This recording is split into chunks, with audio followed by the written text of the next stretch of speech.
Soon enough, one of the boys notices Errol watching them from the corner over there, and they ask him what he's doing here since this isn't a place for a classless loser like him. Errol says there are no rules against him coming here to train, so he'd just like to practice in peace. But the kids seem really intent on establishing dominance over Errol, so they say they'll be nice and show him what a sword-class wielder can do. The two of them begin sparring with one another again in front of Errol. He is kind of impressed.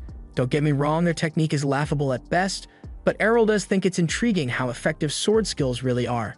The first skill anyone with this sword class receives is called basic swordsmanship, and it allows you to swing a sword decently well even if you've never held one in your life, which is clearly the case for these two.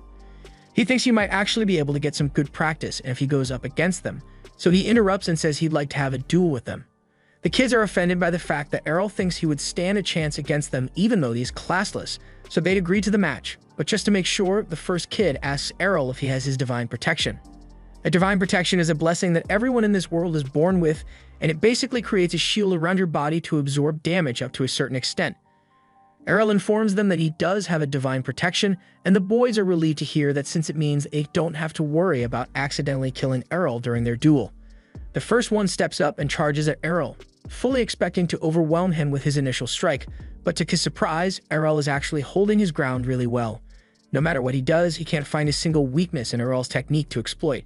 He signals for his friend to come over so they can jump Errol, but he sees it coming and jumps out of the way in time. Mostly because the second kid was yelling during his sneak attack. The swordsman class may have given them decent sword skills, but it can't do anything about plain old stupidity, so these two wouldn't be able to come up with a decent attack plan even if their lives depended on it. Either way, he thinks this is a great opportunity to challenge himself by fighting two opponents at once, so he charges towards them, but within seconds he has already knocked them out, and it wasn't as hard as he thought it would be. Any reasonable person would have admitted defeat here, but the boys say they haven't lost yet because, nah, that one didn't count. Just then, a red-haired child shows up,